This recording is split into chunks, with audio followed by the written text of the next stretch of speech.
Oferecimento Contraponto. Bom dia, ouvintes, bom dia, amigos, bom dia a todos. Antes de mais nada, informar aqui que estou organizando aí uma palestra com o professor Ricardo Aragão. Nós vamos falar sobre a guerra de Israel.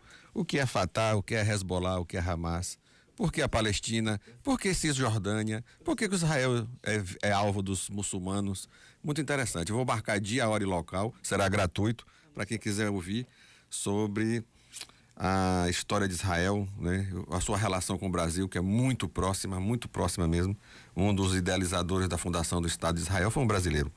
Pode ser transmitido, doutor? Vamos tentar, né? Vamos organizar aí o local, a data e a hora, né? O local provavelmente deve ser lá no Espaço do Anísio, só falta definir o horário e o dia. Eu quero ver se eu faço essa semana ainda. Aí eu comunico com antecedência para quem quiser ir assistir, ouvir, né? Eu, o professor Ricardo Aragão, nós vamos falar do histórico, das repercussões internacionais e o que significa toda essa guerra, né? Se é recente, antiga, se é bíblica, mas vamos lá. Os 35 anos da Constituição Federal. Na última quinta-feira, 5 de outubro, celebrou os 35 anos da promulgação da atual Constituição Federal. Fora do ambiente político, as comemorações foram tímidas, diria até quase inexistentes na sociedade civil. Na sociedade brasileira, que se apresenta em especial nos últimos anos como politizada, o desconhecimento do texto é a regra. Muito pouco do que se diz do seu texto é conhecido pela maioria esmagadora do povo brasileiro. São 250 artigos e 128 emendas constitucionais. Fruto de um intenso trabalho realizado pela Assembleia Constituinte, tendo como presidente, o seu presidente, o deputado Ulisses Guimarães. Foi um esforço político, social e de imensa mobilização da sociedade brasileira. Nunca se viu na história do nosso país uma participação tão intensa de todos os segmentos do povo brasileiro. Foram milhares de propostas levadas aos constituintes, como contribuição ao texto que estava sendo discutido e redigido em Brasília. O Brasil ansiava por uma democracia plena, pois ainda havia resquícios de uma ditadura militar que durou 21 anos, que suprimiu a liberdade e direitos civis. Era natural, diria até que refreável, ampliar o máximo possível os direitos e garantias, e assim atingir todos os estratos da sociedade. O seu conjunto de direitos é o resultado final de muitas lutas e revoluções que antecederam, nas certezas que não haveriam mais supressão dos valores da democracia. O texto constitucional brasileiro é, sem sombra de dúvida, o mais moderno entre os países democráticos.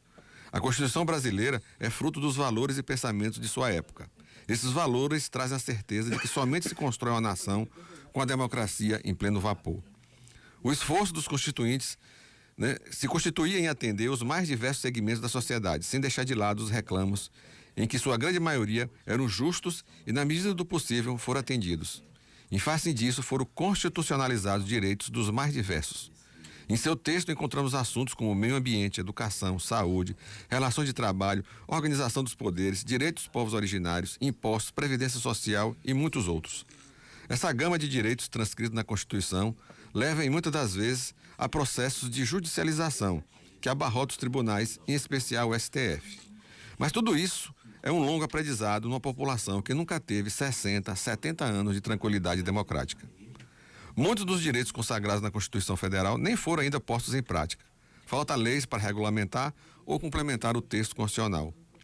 Nesses 35 anos de existência, a Constituição sempre foi alvo de críticas, muitas delas sem propósito, vindo de pessoas que nem se deram o trabalho de lê-las. É certo que tem algumas imperfeições no seu texto, mas que não compromete o seu conteúdo. Lembrando que leis perfeitas é um bem inalcançável. Afinal, já afirmava Aristóteles que a lei tem a finalidade de ajudar o homem a evitar o erro e a Constituição Federal não seria diferente. Mecanismo de mudança no texto somente com quórum qualificado nas duas casas do parlamento. E ainda assim temos 128 emendas. Mas uma coisa é inquestionável: nunca se teve tanta liberdade em todos os segmentos da sociedade. O Poder Legislativo que o diga. No histórico da vida republicana brasileira, o Congresso Nacional é detentor da maior liberdade institucional desde a sua existência. Sem essa liberdade plena, o processo civilizatório do Brasil estaria irremediavelmente atrasado e sem perspectiva de crescimento político, econômico e social. Os 35 anos da nossa Constituição, em relação aos demais países democráticos, ainda viceja em sua juventude. Como disse, ela não é perfeita. Aliás, nem essa era a intenção quando foi construída. As imperfeições ao longo de sua existência foram e serão reparadas. As conquistas obtidas serão mantidas, ainda que alguns bandidos, sob a falácia de que agia dentro das quatro linhas, tentou nos 4 anos um golpe de Estado. O texto constitucional venceu e os pilares da democracia se tornaram mais sólidos. Encerro o meu comentário com as belas palavras de Ulisses Guimarães, quando da promulgação da Constituição. Abre aspas. Quando, após tantos anos de luta e sacrifício, promulgamos o Estatuto do Homem, da Liberdade e da Democracia. Bradamos por imposição de sua honra. Temos ódio à ditadura, ódio e nojo. Amaldiçoamos a tirania onde quer que ela desagregue homens e nações, principalmente na América Latina. E Ulisses finaliza no seu belo discurso no dia da promulgação do texto dizendo, abre aspas, a nação quer mudar, a nação deve mudar, a nação vai mudar. A Constituição pretende ser a voz, a letra, a vontade política da sociedade rumo à mudança. Que a promulgação seja o nosso grito, mudar para vencer, muda Brasil, fecha aspas. Foram essas as palavras de Ulisses Guimarães. Um bom dia a todos e até a próxima quarta-feira. Contraponto.